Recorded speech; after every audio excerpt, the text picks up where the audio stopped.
Welcome to Move the Chains with Jonathan Rivers. Here's your host, Jonathan Rivers. Let there be football. Welcome to Move the Chains. I'm your boy, Jonathan Bam Rivers. NFL Wild Card Weekend Preview. I'm going to pick games. I'm going to tell you who's going to win and why. And it's a 3-day event. So like T.O. said, you better get your popcorn ready, man. And listen, I'm going to do that in first and second down because I'm going to break down all 6 games very in-depth. My nonsense narrative, there's a football team that a lot of people are calling the biggest failure in the NFL relative to the expectations they had. And I'm going to tell you why. Not only do I think they did better than they've done in the past this season and took a leap forward, but they also made a decision, I think, that put them in a very good spot for the next 10 or 15 years. And lastly, I truly feel that after we've been done watching the playoffs this year, that history will have been made in the NFL in 2024. All that and more right here on Move the Chains. Man, but you know what time it is. Let's kick it off with first down.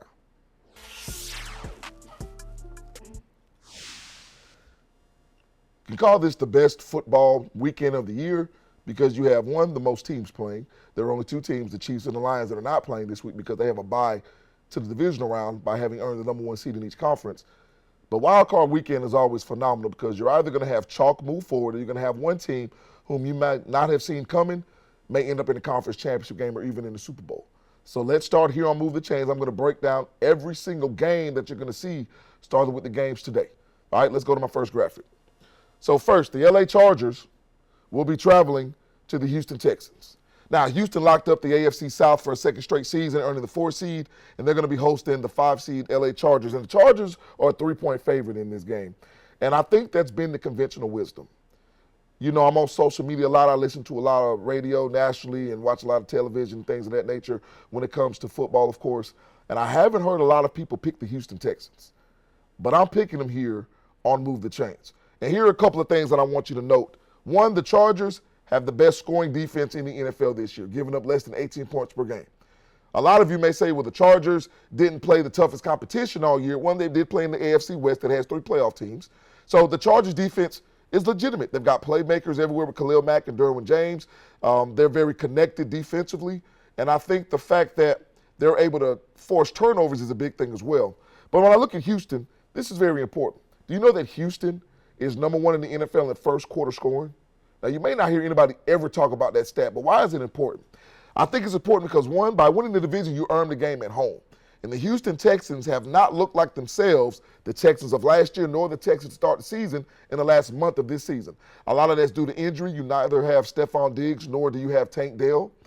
But what you do have is a crowd that's going to be raucous. You do have a crowd that's going to be fanatical, and you do have a team that understands that we were just in this position 12 months ago when they hosted Cleveland, who came in on a hot streak, and they beat the Cleveland Browns.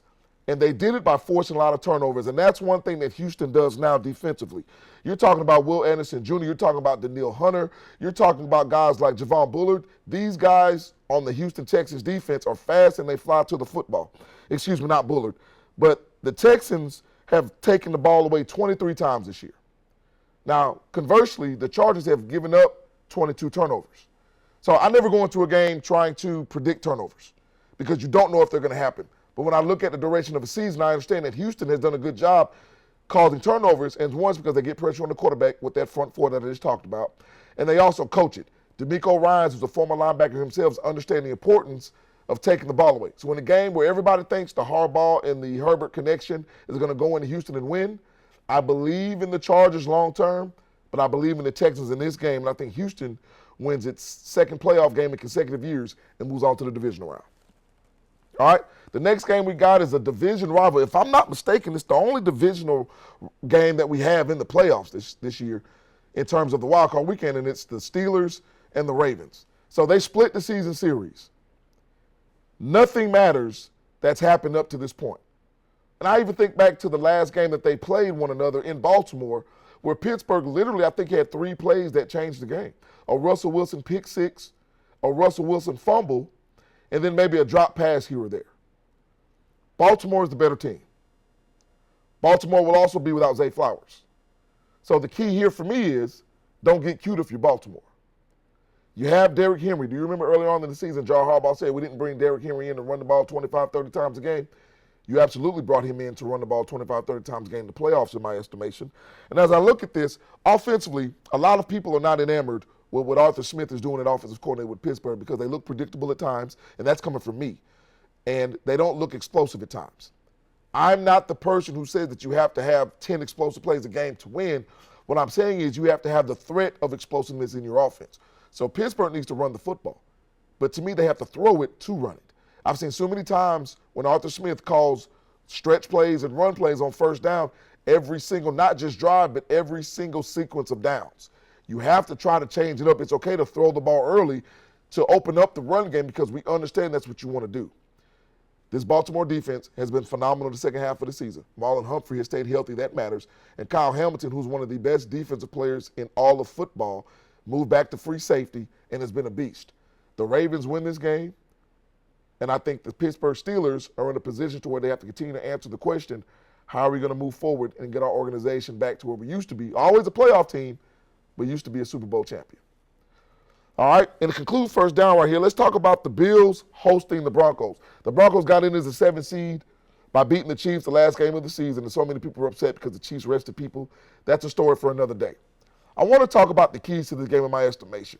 Josh Allen and Bo Nix in the red zone using their legs. Because, see, when you have a dual-threat quarterback, which both of these teams have, everybody knows about Josh Allen, but don't get it twisted. Bo Nix, I think his best attribute when he was in college, especially at Auburn as a true freshman, were his legs. He hadn't yet gotten to the point to where he was reading defenses effectively, and he wasn't as accurate as he is now. So his legs have always been a vital part of his game. Who in the red zone? Because in the playoffs, if you don't score touchdowns in the red zone, a lot of times you don't win the game. Denver's great in their screen game. So is Buffalo.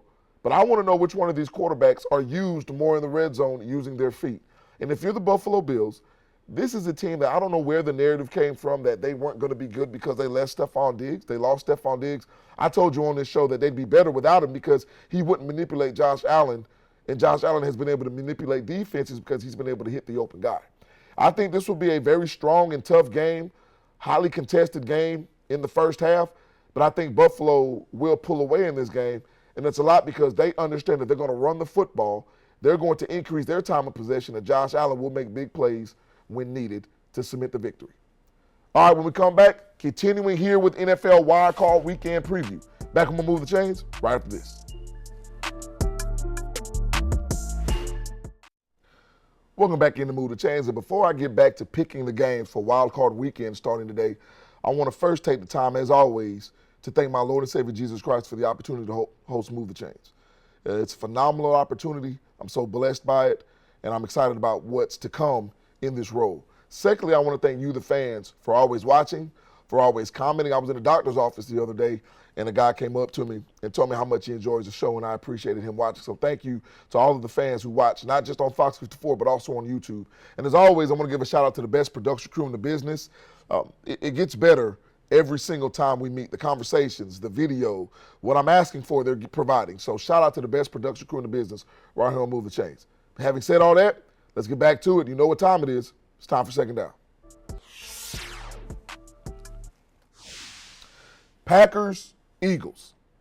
Rematch of the first game played in the NFL this year in Brazil, where the Eagles were able to beat the Packers in a one-score game. Looking at the seeding, the Packers, everybody says, well, this team is better than their seed is. The Packers are a good team, but the Packers are not a great team. And you know how I can say that? Because they're 0-5 against the Vikings, the Lions, and the Eagles, which are the three best teams in my estimation in the NFC. And I look at this football game, and I ask myself, one, who's going to be the most important person in this game? A lot of people will point to Saquon Barkley because, one, he's had an MVP caliber season. He rushed for over 2,000 yards. He almost broke Eric Dickerson's single-season rushing record. I won't argue with you if you think it's Saquon Barkley. I'm just telling you, I think at the end of the day, Josh Jacobs will be the story of this game. If Josh Jacobs has a huge game behind that Packers offensive line, which is always one of the best in football, I think the Packers legitimately have a chance to win this football game because what we've seen from the Packers this year is a lack of urgency for some reason. They got down early both times against the Vikings. They've gotten down early against the Lions, especially at home when Jordan Love threw that crazy interception before the half when they were right in that game. The run game will protect your quarterback, and this isn't a quarterback who needs to be protected because he has talent. Josh Jacobs, in my estimation, will be the story. The story for the Philadelphia Eagles will be they're young, and their inexperienced defense that has been phenomenal all year long, especially up front. Jordan Davis, phenomenal. Jalen Carter, phenomenal. Bringing Cooper DeJean on the back end to start as your nickel or your safety has been phenomenal as well. So I want to look at these teams, both the young defenses that they have. Because if you don't know a name, Edgerrin Cooper, who's a linebacker for the Packers, I'm telling you, he is one of the most underrated players in all of football. You will see him and have a big role against that Eagles offensive line in that run game. At the end of the day, Jalen Hurts, I think, is going to have to be dynamic through the air. One, because he's coming out of concussion protocol. And two, I really think the Packers' main goal will be to stop the run. And that means to stop the read actions, stop Saquon, and don't let Jalen Hurts beat you with his legs. So that means that they're going to have a big game through the air. I think the Eagles are good enough to do it. I think defensively they're able to get a couple of turnovers against the Packers. And I think the Eagles win this game going away and move on to the divisional round. Now, Commanders traveling to the Buccaneers. Another week one rematch where Tampa Bay won this game, I think, 37-20. Let me tell you something. If I told you Tampa Bay was third overall in the NFL in yards per game, fourth in points per game, fourth in points per play, and number one in the NFL on third down percentage, you probably wouldn't believe me. You would think it's the Chiefs or the Ravens or the Lions. That's how good this team is offensively. This team is also has one of the best rushing attacks and one of the best play action games in the NFL. But you know what Tampa also has? One of the worst secondaries in the NFL. Tampa is literally dead last, 32nd in opposition's completions per game. And now I look at Antoine Winfield, who's been hurt the last 4 games. He may play. Jordan Whitehead was in a car accident a few weeks ago. He may play, but he's not 100%. Jamel Dean hasn't been 100%. And those are the best players on the back end. And Tampa Bay has one of the worst pass defenses in the NFL. And this is what also Tampa does. They pressure the quarterback at an alarming rate. And that's because they can do it. And that's Todd Bowles' decision, and that's his philosophy. And then you look at the Commanders and Jane Daniels, whom they played in week one, and Jane Daniels was blitzed, I think, 46% of his dropbacks in that game. And that's amazing. And remember that was his first game of the season. So while Jane Daniels is in his rookie season, he's no longer a rookie. Even though he's missed 2 or 3 games due to injury this season, Jane Daniels understands what's going to be coming at him. And I think the signing and the acquisition of Marshawn Lattimore was not just made for the postseason and for games like this, but for this game. Mike Evans and Marshawn Lattimore. If you don't know the history between those two, you haven't watched a lot of Bucs Saints. That was one of the biggest trades done this season in my estimation, because Marshawn Lattimore has the size, has the physicality, and has the trash-talking ability to get Mike Evans out of his game, and we understand that's Tampa Bay's number one option.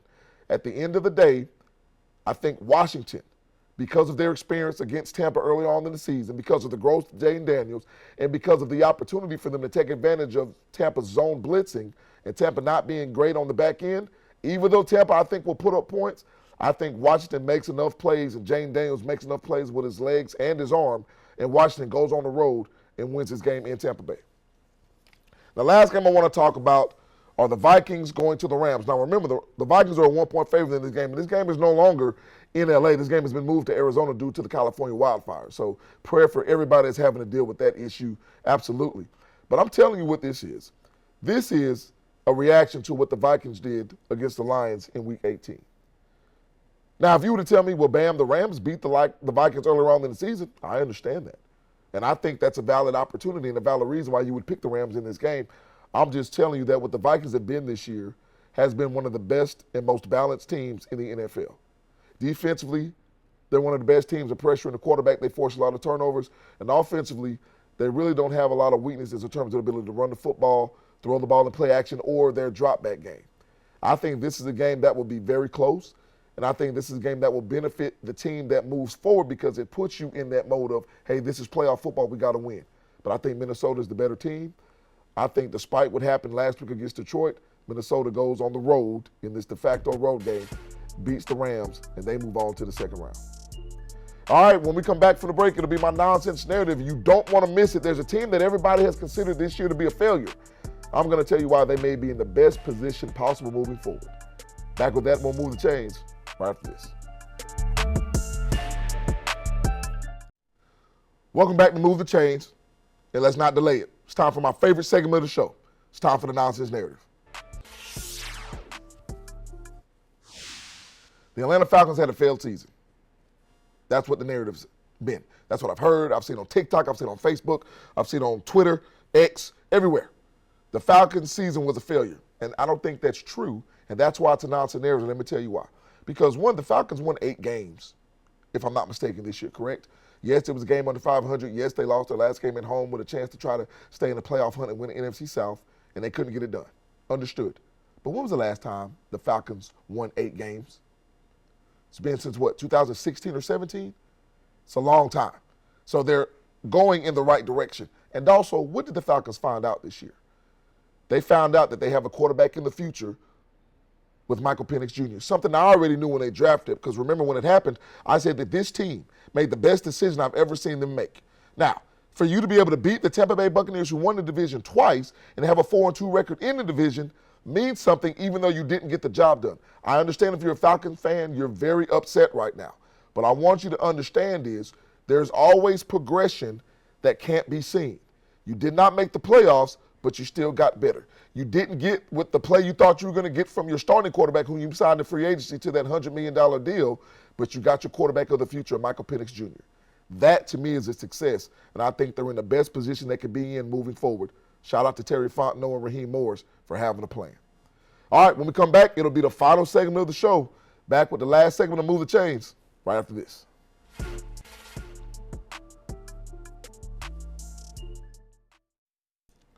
And welcome back in, and it's the final segment of the show, so you know what that means. It's time for the final drive. Listen, history will be made at the conclusion of the NFL playoffs this year. I'm just telling you this postseason, you're looking at the Kansas City Chiefs that have a possibility of three-peating. Never been done. You're looking at the potential of the Detroit Lions winning their first Super Bowl in franchise history. You're also looking at the Buffalo Bills possibly winning their first Super Bowl in franchise history. If Lamar Jackson and the Ravens win the Super Bowl, now you have a 2-time MVP that will cement his spot in Canton, which he's already done, but then he will be a Super Bowl champion. I think there are so many scenarios that will live up to history being made in the NFL postseason, and I'm all here for it. All right, don't forget, you can not only catch Move the Chains right here on the Sports Leader WXTX Fox 54, but you can also catch us on YouTube. Make sure you go to the channel, subscribe. It's at @move_the_chains. Make sure you like, subscribe, leave a comment. We're all here for it. As always, it's been another banger for the best production crew in the business. I'm your boy, Jonathan Bam Rivers. Enjoy NFL Wildcard Weekend because I'll be talking about it next week. And until next time, right here on Move the Chains, God bless.